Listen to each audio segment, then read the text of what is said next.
Hello everyone, I'm FMZ. Welcome to another episode of Who to Manage. Today we're going to take a look at Arsenal. Don't forget, if you enjoy this content, please leave a like on the video. Subscribe to the channel if you haven't done so already. If you want to click the notification bell to also be notified when a new video goes up on the channel, please do so. Let's dive into the Arsenal squad, shall we?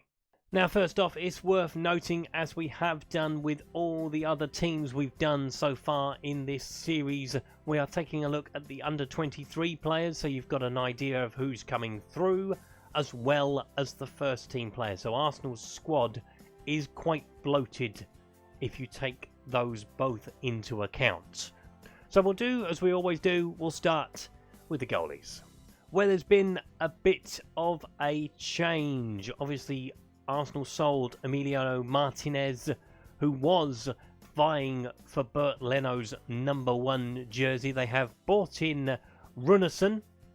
I would have a go at the first two words of his name, but I'd butcher them, as we all know. So he is going to be the backup to Bernd Leno. I was a bit surprised when Martinez left.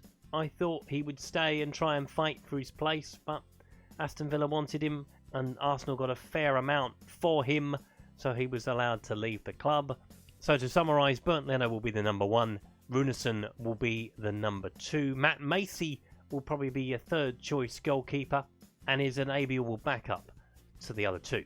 Moving into the defence, where we've broken it down into the sides this time because there are so many defenders with Arsenal, and at right back they've got an abundance of them. So you've got Hector Bellerin, who has been with Arsenal quite a while now, Cedric, who joined them from Southampton last January. You got Ashley Maitland-Niles as well as Callum Chambers.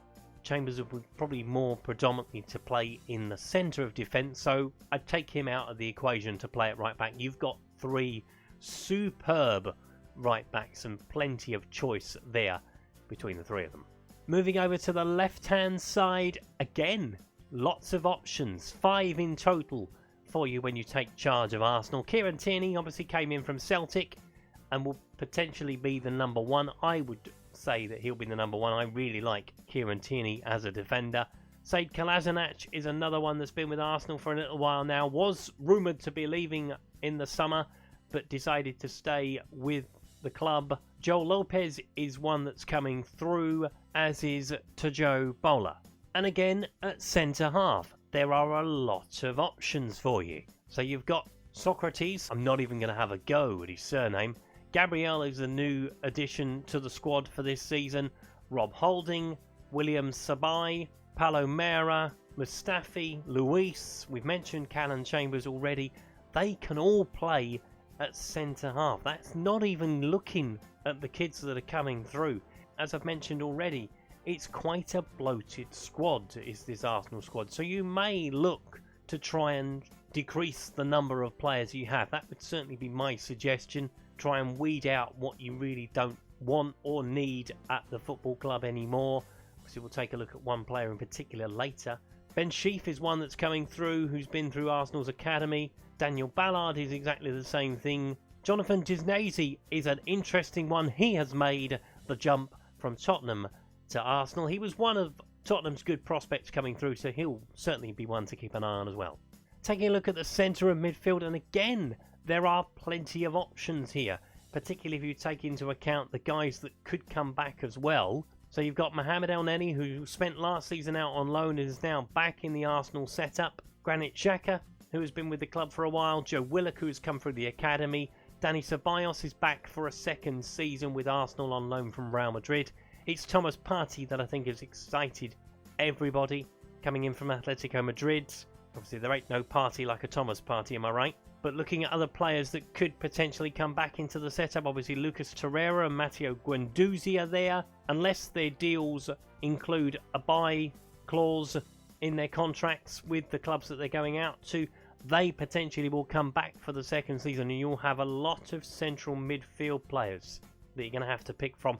It's a good problem to have, but it could be a problem down the line, particularly keeping everyone happy. Moving into the attacking third of the pitch, and we'll start with the players who can play behind the striker. So Willian has joined from Chelsea. Reece Nelson is a player that's come through Arsenal's academy, and there are a lot of people purring about him. Emile Smith-Rowe spent last season out on loan. I had him again in FM20, and I really enjoyed having him at Sheffield Wednesday. Whether he can make the step up to play first team Premier League football is something that you'll find out over time with him. Bukayo Saka is one of Arsenal's great prospects, and looking forward to seeing what he can do in FM21. Mesut Ozil is the standout player there. What do you do with Mesut? In real life, he has been shunned by the Arsenal management and has basically been put out to pasture until his contract expires. Do you use him? Do you try and sell him on?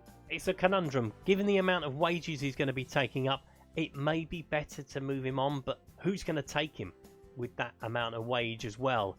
That's going to be a very difficult decision for you to make. Obviously, the likes of Lacazette, Nketiah and Aubameyang can both play out wide and up top. Gabriel Martinelli is another great player. Nicolas Pepe, obviously the massive buy that they made last summer, still hasn't found his feet in Premier League terms, has been doing alright in Europe for Arsenal. I think it's going to be a very big season for him this year, and hopefully he'll do alright for you. For me personally, it's in attack where I would look to strengthen. I know you've got Aubameyang, I know you've got Lacazette, I know you've got Nketiah. They can all play in different positions. You've not really got somebody who I would say is a number 9. And if you play a winged system, like you probably will do if you take charge of Arsenal, you need somebody in the box who's going to put the ball in the back of the net.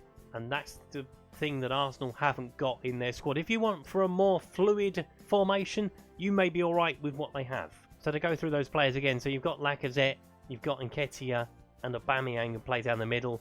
Balogun is one of Arsenal's players that are coming through. He's the only player out of this list, as you can see, that can play just the striking role. And he'll be a bit part player in his first season. See how he develops. You may look to loan him out first year. I certainly would think to do that, particularly if you bring someone else in, because obviously his game time will be further diminished by someone overtaking him in the pecking order. But yeah, Arsenal's squad, it is bloated, but it's full of quality from front to back. And that is the Arsenal squad in a nutshell going forward for FM21. I hope you've enjoyed that. If you have, please leave a like on the video. Subscribe to the channel if you haven't done so already. Don't forget to leave me a comment if you've got any teams you want me to take a look at, and I will do that for you. I've been FMZ. That was Arsenal. Until next time, thanks for watching. Goodbye.